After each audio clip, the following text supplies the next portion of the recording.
these are what we strive for. And I think it really allows us then to get on board with the good and the bad. Talk real about where we're going as a company, where we failed as a company. I mean, and it's probably my number one advice to entrepreneurs or managers. You got to be real. Hey everyone, welcome to another episode of Built by Humans. Today we have Dan Snyder, the CEO and co-founder of Lower. Lower is a leader in the mortgage space, and Dan shares a tremendous amount of insights that he's gleaned building a company from just a few people to one of the fastest growing companies out there today in a red hot market. One of the things that I appreciate about Dan is just how real he keeps it. You know, we talk about a lot of hard things like how do you speak your truth as a leader? You know, what it really means to be a mission-driven company. And when people aren't on board, what do? These are hard topics and hard things. And Dan does an excellent job of just providing practical tips and advice on how to do those things.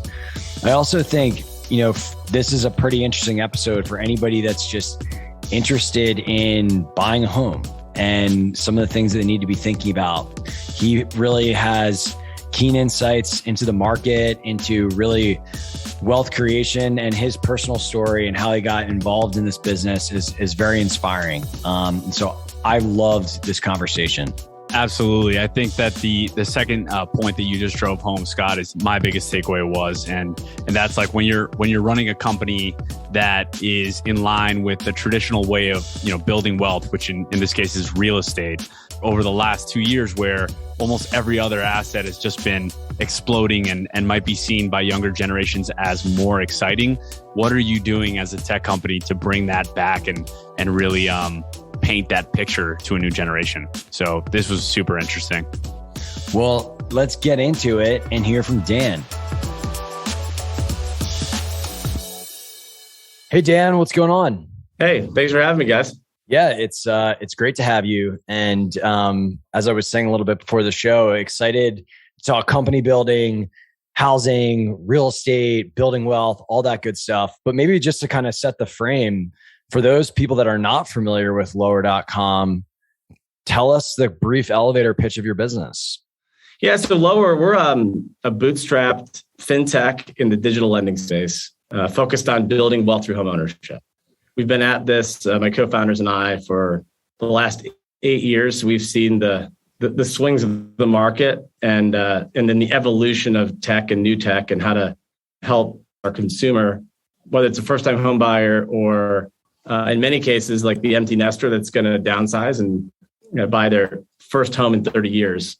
We really are trying to democratize home ownership, make it less of a big deal than like walking into your old stodgy bank. We do it by being a full stack lender. So we're from origination all the way to the servicing of the loan. We handle it all. We offer, all of the major programs you could imagine out there. And then for those that can't afford to buy a home yet, or maybe it's a money, it's a credit, it's, they can't find a home, which is a very real thing right now. We help them build into it through a suite of other products. We offer a home savings account that matches a portion of their deposits towards their down payment. We offer a real estate matching program with a number of partnerships to help customers really lock into the best realtor in their market if they don't know somebody, to help them win the home. And we're a national home insurance provider. It's one of those friction points where you go buy your first house and you might have car insurance, you don't know what to do with your home, and we help with that. All along the way to help really land you the home of your dreams. I love that mission, and it's so relevant right now. And it's interesting, right? Because you guys are effectively, as you put it, a people and services business that is enabled by technology and has kind of been around. Like the idea of a mortgage lender is not new, but you've really built a breakout company. And so I'm just interested, what was the market gap that has allowed you guys to grow so rapidly relative to, all these other mortgage alternatives and options? What did you see when you started the company that's let you, step into the place that you are today? We have a diversified founding group, which is really, as you know, as a business owner, I mean, the more partners you have, sometimes the more problems you have. However, for us, it was really the diversification of our thoughts on the business. We operate multi-channel, so we have both a distributed retail and we have a digital. And so I think that there's very few full stack digital lenders with a distributed retail presence. You think about Rocket as one, SoFi a little bit is doing this. And, 25% of the $13 trillion market is mom and pop brokers. So we really were pretty well positioned. And a lot of it comes down to timing. This show here is all about people, and you can trace timing, whether it's business timing. So we had in 2018, largely we had been a tech platform for a distributed retail. So that if you were a branch of a bank and you wanted to join and plug into a tech platform to then really help your realtors and builders do their mortgages faster, then we were a great outfit. In 18, we said, you know what, this digital isn't going away. We need to build out a digital presence. So we launched the full digital in 2019. So now we've got it all where it sits upon a tech platform. And then we brought in servicing in-house just this year. So we've always been a servicer, but we outsourced it. And so now we pulled it all in-house. So we really control that consumer journey from A to Z. And there's very few like us out there. The barriers to entry it's not just money, it's time. Even a big publicly traded company that wants to get into mortgage, if they wanted to do it like de novo, it takes 7 years to go through all of the licensing and regulatory requirements through Fannie and Freddie and the government to make it happen. So we feel like we're in a great position. I also think that it's helpful that Rocket went public, Loan Depot went public. SoFi has a big kind of real estate and mortgage presence. You've got, Better.com. They were in the news a lot for unfortunate reasons, but they're, I think, fundamentally a good company, and they're in a SPAC going to go probably public.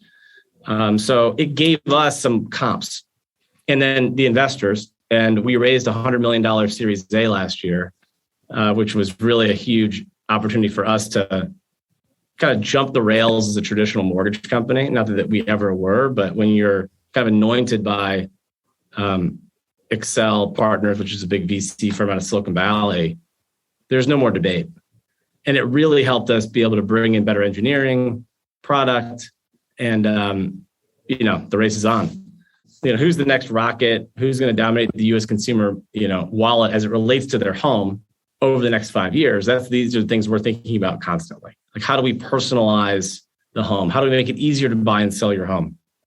How do we take the friction out of it? And so that's the roadmap on where we're headed. Would you say that cash injection is the biggest inflection point of the business today? Said another way, if not, what has been the biggest inflection point?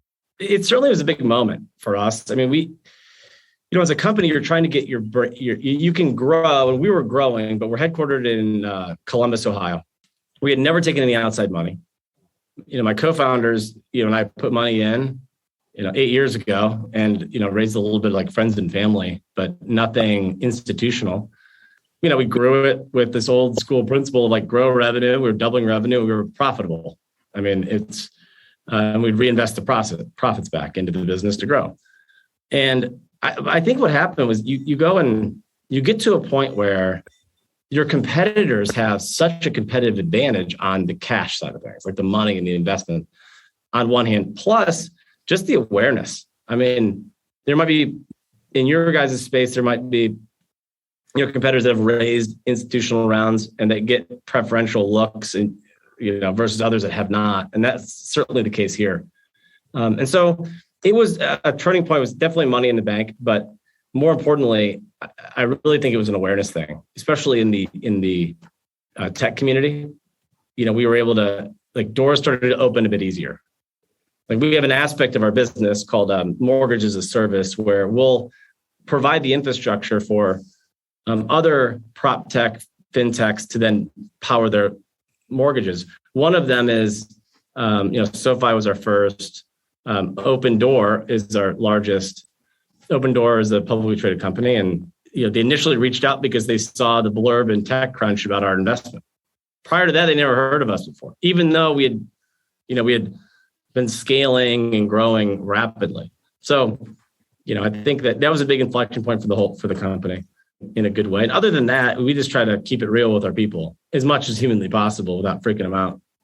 Yeah, absolutely. And that's pretty crazy that that anecdote you just shared about Open Door finding out about you guys only because of the raise. Dan, I guess my question to you is more around the mission, because you shared that the mission of the company is essentially wealth creation via real estate, right, for consumers, and making that as frictionless and easy as possible. And I think that the generation that is coming up right now, like I guess the later end of the millennial scale, as well as Gen Z, they've been locked out of the market for a long period of years. The barrier to entry has been higher, and they seek alpha across other asset classes that are more risky, like a software stock or crypto and other baskets of goods. How are you bringing these people back into real estate? I mean, because traditionally real estate has been the crown jewel asset class, right? It's what everyone wanted to own. And so I'm curious how you're marketing to that group of people and what you've seen in the market as it relates to how it might develop moving forward. I mean, I think there's some level of like herd mentality.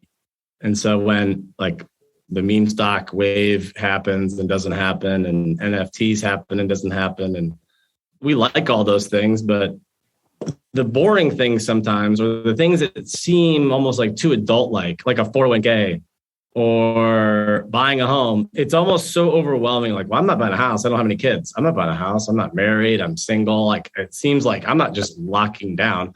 Everyone's so worried about their interest rate. Well, the interest rate really matters if, like our parents, we're going to stay in the house for 30 years. And that doesn't really happen much anymore. People are very mobile. They end up renting out their homes or what have you. And, I think that, so I bought my first house when I was 24, 25. I was, working at Wells Fargo, making like okay money. And I had a girlfriend at the time. Was I trying to find my dream home that I was going to stay in and raise children? No. But I was fortunate enough to have, parents that my mom was a real estate attorney and owned a title company. So I kind of got exposure to the value creation of homeownership. Ended up finding a house in downtown Columbus that needed some fixing up and bought it for $200,000. And I ended up, putting a little bit of money down on it. And it was more expensive than my corresponding rent payment, but not by a whole lot.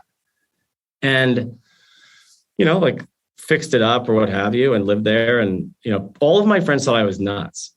You're not going to go get the apartment with the pool and all these things. And yet, though, every tailgate for an Ohio State football game was always in my house. And you know what? In 3 years, 2 years, I'm 26 at the time, I sell the house for $300,000. And, the $10,000 I had put down, I turn into a $100,000. So it's a $90,000 it's not like I did much to improve the value of the home. I mean, I painted the walls and that's it, really. I mean, it's just that 2 years later, the supply and demand and people wanted to live. Okay, great. And so when you're making $50K a year at the time, that's game-changing money. There's no other way to. And so that really was like the genesis of the story. Like my kind of foray into the wonderful world of mortgage. You don't go to college to major in mortgage, even though it's the largest US asset class. We recruit a lot out of colleges. And I talked to the business professors and where's the consumer mortgage class? Well, you have commercial banking 2. How about mortgage banking 1? Because everyone will ultimately buy a house.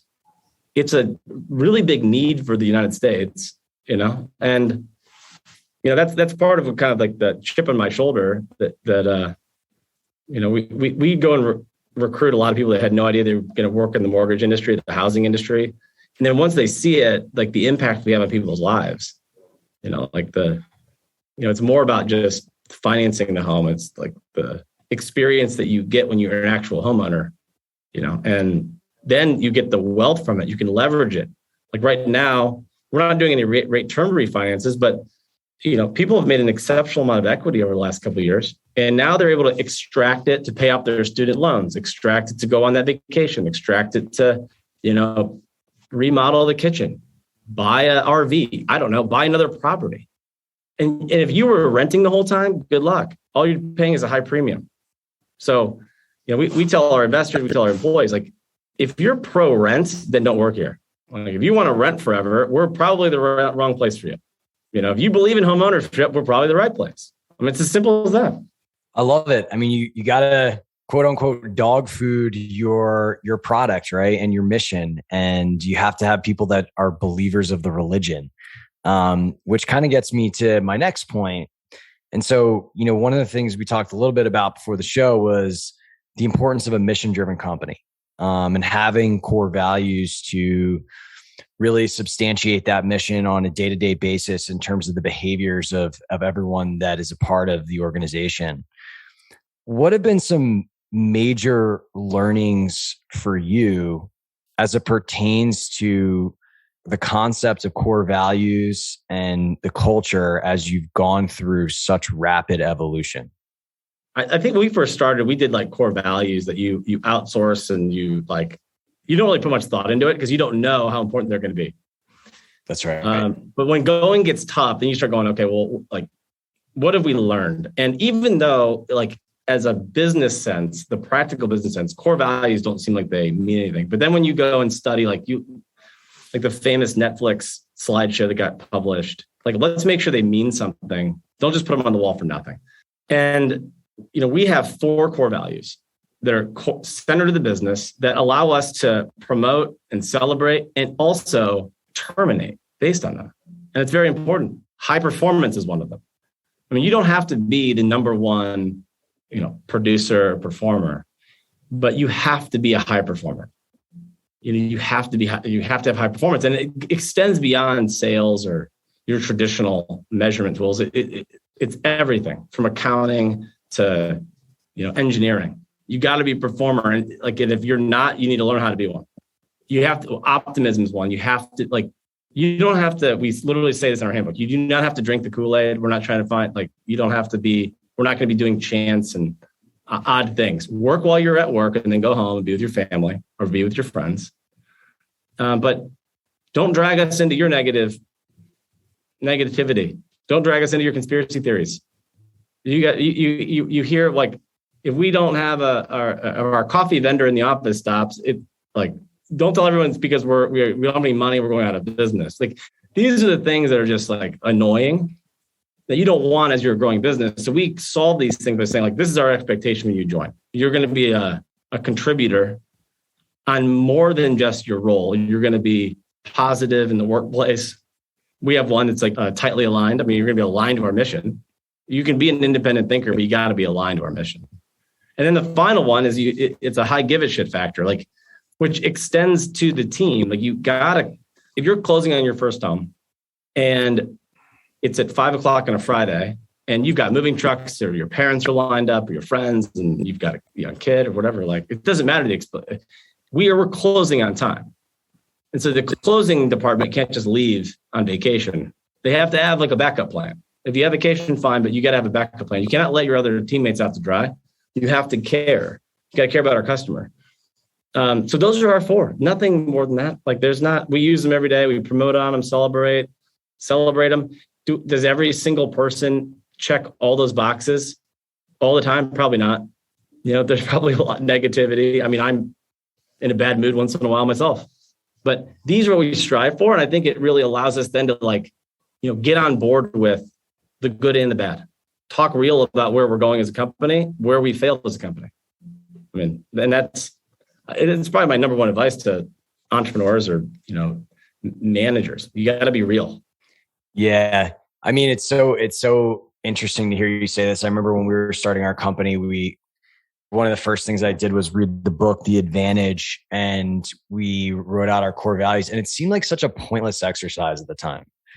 I'm like, we don't have a freaking product. We don't have any customers. We don't have anything. Like, why am I doing this? I mean, it's so important. And I think not only that, but like constantly revisiting and reflecting on the values and then the utilization of how you put them into practice. It's essential. One of the hard questions and harder parts of this is weeding people out. Like, how do you do that? How does it become evident that someone may not be rowing in the same direction with the company as far as values go? When that comes up, like, are there intermediary measures? I mean, what is the call to action that occurs? One of the hardest things is just to speak the truth if you're a leader. Like, it's hard for me. It's hard for anybody because two things happen. Number one, you don't speak the truth because you don't want the confrontation. And number two, you don't speak the truth because you may not know all angles of why maybe the bad performance is happening. So you feel uninformed. Well, you make excuses for the person. Well, yeah, they're really, really pessimistic, or, you know what, they're really not performing, but, you know, they are new to the industry, or they're new to this job, or we've been through so much change. And so like I think that number one, as a leader, you got to you've got to be accountable, but you don't have to kill yourself about it. I mean, if it takes you a couple months longer to let the person go or have the honest conversation, then okay, that's better than letting that like fester for a year. Second is that it's always going to take longer than you think. I'm a huge fan of one of the reasons why I feel like we keep people is because we don't have a backup plan. So I'm a huge fan. I preach this all the time. Like, always be recruiting, building up your database. Doesn't mean you have to be hiring. And even our own recruiting team, you know, which I love, but I'm just, to be honest, like sometimes they get that it's so binary to them. Well, you said not to hire anybody. Well, I mean, like this month maybe, but like build up who you want, like build up who are the best in the categories that we have, whether we're going to add additional or we might need a replacement. This is a really competitive job environment. We might have some people leave and we need to be ready. And if we have somebody that isn't performing, we need to have a next step replacement. So I think that is some of it too. Like, building up that bench depth is super important. And then the thing we struggle with, and we've scaled so fast, is that it is difficult to scale experience. Almost impossible. So like, we have so many new managers and leaders and that are probably second guessing, can they do this job or not? And they haven't had to fire anybody ever. They haven't had to evaluate anybody ever. And so it takes reps. It does. It takes mistakes in order to really let it sear in. Like, the first time you ever have to like let someone go and then they're caught off guard. I don't know. You probably have dealt with this. Probably. I have. Like, one of the biggest fails ever. It's like one of our first HR directors of all people. I mean, she's an awesome person. You know, she's a mom. She has kids. I loved her personally, but she just wasn't right fit for the job we needed. This is years ago. So I had to let her go. I didn't do a good job at like telling her the truth along the way until it was too late. And it was like I was killing her. I mean, I remember thinking then, like, I'm never letting this happen ever. No, like, if I let somebody go in the future, they will not be surprised by this. That's only learned in experience. You can't read that in a book until you feel that. Because you might have said, like, well, you didn't see the email I sent you, like your performance is substandard, or you didn't have any ideas for growth, or you said you would do this and you didn't. But they might say, like, well, I didn't know you were going to fire me. Like, I thought I had a little more runway here. Like, so I do think that we always get better. I mean, we work on this all the time. We have a leadership series internally, and it goes through like non-business leadership skills, like the fears that people have, like how to talk to someone and empathize, and how to there's role playing, all that type of stuff. I mean, because it's not easy. Managing people is clearly not an easy thing. Absolutely, Dan. And something that you talked about just now is this idea of making sure you have a bench, constantly evaluating talent, even where there aren't necessarily needs. I'm just curious to dig into that a bit more because you mentioned you hired 800 people just last year. What have your processes been like in hiring, attracting, and evaluating talent? And what would you say have been your biggest takeaways as a leader undergoing that process of hiring such a large group of people in such a short period of time? Yeah, I think that there's two types I feel like hiring. There's hiring in for position groups where there's a clear roadmap for the career. You've done it before. In our case, it was like the core sales jobs, the core operations jobs. You know who you're hiring. You do your assessment. You do your interviewing. You bring them in. You train them. And then you've got like the specialty hires. You're bringing on new big position groups. So, I mean, our fail is we probably went too fast. We had not just funding, but there was a lot of momentum in the housing business. We were trying to fill in to help with the excess demand. We needed more capacity. We widened out our core profile of people that we normally would. And we brought on a ton of really good people, but anytime the denominator is bigger, the amount of casualties is going to be larger.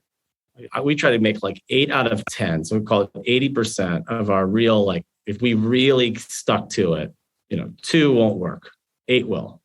If you go more of a shotgun approach and you go more aggressive, I mean, you're probably looking at like 50-50. So then the more people you bring in, the more managers you need.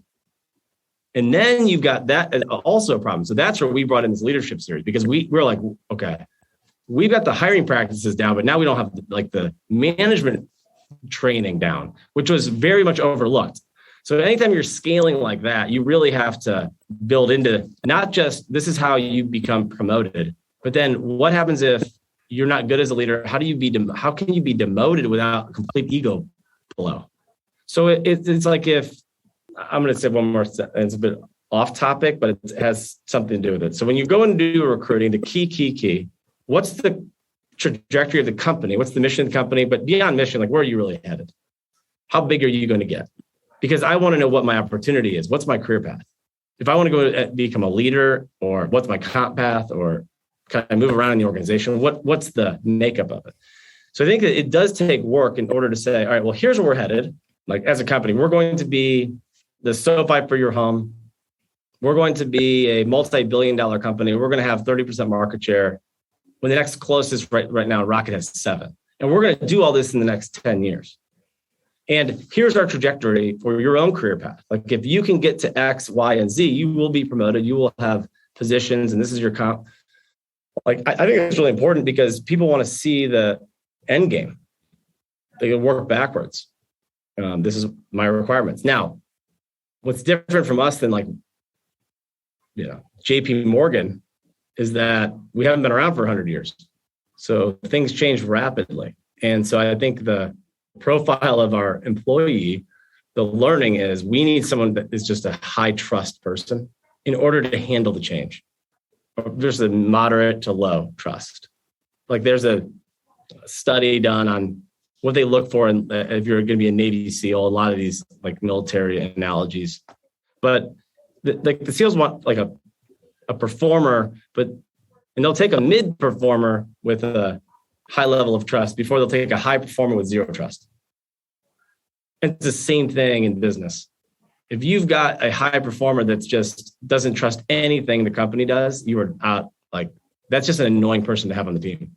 And as CEO, like the life and work is an energy management problem. And so when you start going down the path of like, this is an annoying thing to do, this is an annoying teammate to have, this is an annoying policy, you start figuring out a way to fix that. That's so true. It's actually funny. I was listening to a podcast with Mark Zuckerberg recently, and one of the things he said that really struck me was, people spend a lot of time basically thinking about how to think better, how to be smarter, how to have better ideas. And one of the things that is not stressed as much as we look at like historical figures that have shaped society is their energy level. How much energy did they have to do the things that they wanted to do to make the changes that they wanted to see in the world. It's just a fascinating lens that I think is often overlooked when we think about leadership. I talk about this a lot. Maybe people think it's a trick question, but I would much rather have people ask for forgiveness than permission. As long as you're not breaking the law, more than likely, you're not going to damage the company. And the thing that sucks energy out is when you're a contributor on a team, the team's not getting anything done because no one can make a decision. Everyone's waiting for approval. Or you see an opportunity, but you're second guessing whether you should do it or not. And I got really 2 rules for our teammates. Work while you're at work, and then do more than you think. Do more than you think. We just talked about, just go make the call. If you think Goldman Sachs might be able to fund this new product for us, then call Goldman Sachs. I'm not in charge of that. Who cares? Just why not? Maybe that gives you some energy. And then the other thing, do work while you're at work. I know that's changed now to some extent because of the home, et cetera. But when you're at work, just get your job done and then leave. You don't need to be best friends with every single person. You don't need to do your fantasy football updates or your travel planning or after work and just get the job done. If you can get your job done, your work done in half the time, congratulations. Go to a park. I don't know, but those are my 2 kind of thoughts on just while you're at work, do more than you think and work. Very simple. Stop worrying about everything else going on. Right? No question. Dan, since we're talking about energy right now, I'm just curious, what are some things that give you energy? What are you most excited about doing and what do you spending most of your time on as it regards to the business? The knock on me I've heard is that I'm unemotional, they say. And yet though I feel like I'm very emotional. You could ask my wife or kids, but my energy comes from, outside of work. I've got twins that are 8 years old. And I'm married. And so we have a lot going on that requires a lot of energy. And, I immediately shift from, CEO and entrepreneur and co-founder to entry-level employee immediately when I go home. And so that is, it's a very important frame of mind for anyone listening, that there are no equal partnerships. And that's how it is with my wife. She's the reason why I'm successful at work, and she's the reason why we have a great family. I think mainly, but I think that brings me a lot of energy. Trying to be a good dad, and then from an energy at work, I really, casting a dart out into the future of finance and how we will be a big part of disrupting home ownership or helping more customers, or really beating the giant banks that have, maybe not helped out the way they should have over the last 100 years. It's really invigorates me. How can we do the next best big thing? I'm really good at that. I think on that side of things, I'm less good at crunching through unit economics in a spreadsheet. Some people love that. I'm not. I need to have people. So I surround myself with a lot of smart people. The job of a leader. Well, Dan, this has been a very fun conversation, very just enlightening to hear your perspective on the housing market and growing your business and building wealth. And congrats, man, you built an amazing business. What can we look forward to for Lower in the next year? You look at growth stocks in the public market, growth companies in the private. There's a lot of consternation. This always we go through these cycles, and so we're heads down building and diversifying our business into things that we had already planned to do 2 years ago, and we're doing things today that and right now that we think are going to be incredibly beneficial 2 years from now. So we're always looking ahead, building our team and working while we're at work. Yeah, thanks for having me on. This has been great. Absolutely. And if people want to get in touch with you, follow your work, are you active on social media or LinkedIn or anything? Yeah, I'm on LinkedIn under my name, Dan Snyder. And you can check out our company, lower.com. Awesome. Well, thanks, Dan. And thanks everybody for listening. We'll see you on the next episode.